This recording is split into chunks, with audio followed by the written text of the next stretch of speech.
L'expérience la plus incroyable qu'un être humain puisse jamais vivre est de se tenir en présence du Dieu qui a créé l'univers. Aujourd'hui, nous allons explorer un moment clé de l'histoire d'Israël qui révèle la gravité et l'intimité de la relation de Dieu avec son peuple. Et nous découvrirons que certains des chefs d'Israël se sont tenus en présence de Dieu.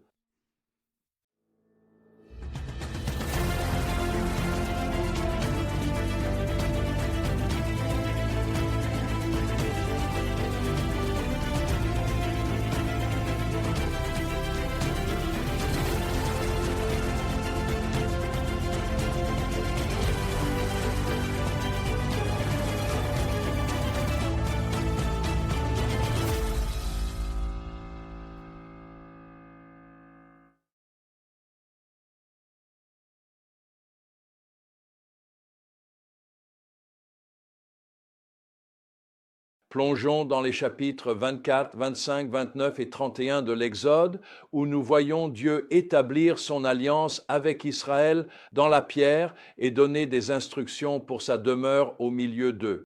La vérité clé que nous explorons est la suivante. Dieu désire une relation d'alliance profonde avec son peuple, une relation qui transforme chaque aspect de leur vie et exige leur engagement total. Notre passage commence avec Dieu appelant Moïse sur la montagne. On ressent de la crainte et de la gravité. Dieu veut que seul Moïse s'approche, tandis que les autres chefs restent à distance. Ce moment est l'aboutissement de tout ce que nous avons vu jusqu'à présent dans l'histoire d'Israël. Rappelez-vous, depuis le tout début, Dieu avait l'intention d'établir un peuple sur la terre qui le connaisse, l'aime et marche avec lui. Nous avons vu cette promesse faite à Abraham, Isaac et Jacob. Cette promesse s'accomplit tandis que Dieu donne des instructions sur comment son peuple doit vivre. Il ne s'agit pas seulement de règles, il s'agit d'une relation. Dieu établit une relation d'alliance, le type de relation le plus profond qui soit. Cette relation exige un engagement profond et conduit à un mode de vie qui plaît à Dieu. Nouveau croyant, j'ai découvert une vérité profonde qui a transformé ma vie. À Bâton Rouge, en Louisiane, il y avait un endroit spécial où je me retirais avec des amis pour communier avec Dieu. Dans ce lieu paisible, j'ouvrais mon cœur à Dieu et j'écoutais attentivement alors qu'il me parlait à travers sa parole. Même si ma compréhension de notre relation était limitée, je savais avec certitude qu'elle existait et j'étais rempli d'un sentiment de crainte et d'émerveillement. Alors que je m'immergeais dans l'adoration, lisant les Écritures, une forte prise de conscience s'est imposée. Dieu avait tout donné pour moi, ouvrant ainsi la voie à une relation véritablement profonde et intime. Pourtant, je comprenais que son invitation exigeait une réponse. Pour vraiment embrasser cette relation, je devais m'engager envers lui avec le même cœur et la même dévotion. C'est cela, ai-je appris, l'essence d'une relation d'alliance, un lien sacré forgé entre deux cœurs, le cœur de Dieu et le cœur de l'homme. C'est par cet engagement mutuel que nous entrons dans une alliance profonde et indestructible avec notre Créateur. Il y a un moment puissant dans Exode 24, 8, lorsque Moïse prend le sang du sacrifice et en asperge le peuple en disant ceci est le sang de l'alliance que le Seigneur a précisément conclu avec vous. Cela annonce Jésus, l'agneau de Dieu, qui enlève les péchés du monde. Jésus reprend exactement ces paroles lors du dernier repas, lorsqu'il dit « Ceci est mon sang de l'alliance ». Wow! Nous voyons ici l'établissement de l'ancienne alliance qui annonce la nouvelle alliance instaurée par Jésus. Les deux alliances sont scellées par le sang, soulignant en effet le sérieux de cette relation pour les deux parties. Ensuite, nous avons cette scène incroyable où les anciens d'Israël voient Dieu, mangent et boivent en sa présence.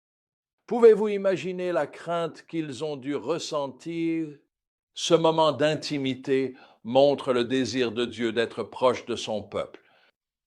Ce désir est encore renforcé lorsque Dieu donne des instructions pour la construction du tabernacle. Il déclare qu'ils me construisent un sanctuaire et j'habiterai au milieu d'eux. Exode 25, 8. Cela annonce l'incarnation du Christ. Lorsque Dieu viendrait littéralement habiter parmi son peuple, Dieu donne la loi. Mais le peuple doit construire le tabernacle et suivre les instructions. Cela montre le partenariat entre l'initiative de Dieu et notre réponse.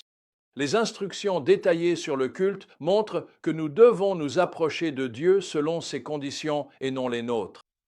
Il y a ici d'autres détails fascinants. Dieu appelle et habilite des personnes compétentes pour la construction du tabernacle. Cela montre que les aptitudes pratiques peuvent être des dons spirituels. Nous voyons Josué. Il accompagne Moïse, montrant l'importance du mentorat et de la préparation de la prochaine génération de leaders. Que pouvons-nous apprendre de ce passage? Premièrement, Dieu désire véritablement une relation d'alliance profonde avec nous, une relation qui influence chaque aspect de notre vie. Cette relation exige notre engagement total et notre obéissance. Et c'est vraiment Dieu qui prend l'initiative dans cette relation, mais c'est à nous d'y répondre. De plus, l'adoration doit se faire selon la volonté de Dieu et non selon la nôtre. Et enfin, Dieu peut utiliser nos compétences, aptitudes pratiques pour accomplir ses desseins. Nous devrions préparer la prochaine génération de dirigeants. Pour conclure, laissez-moi vous demander, en quoi comprendre le sérieux de l'alliance de Dieu change-t-il votre façon d'aborder votre relation avec lui? Êtes-vous engagé dans cette relation? Ou retenez-vous encore certains aspects de votre vie? Rappelez-vous, le même Dieu qui a établi cette alliance avec Israël désire une relation avec vous. Grâce à Jésus, nous avons accès à une alliance encore meilleure. Approchons-nous de Dieu avec un profond respect, avec la révérence et l'engagement qu'il mérite, sachant qu'il désire demeurer parmi nous et tout transformer, tous les aspects de nos vies.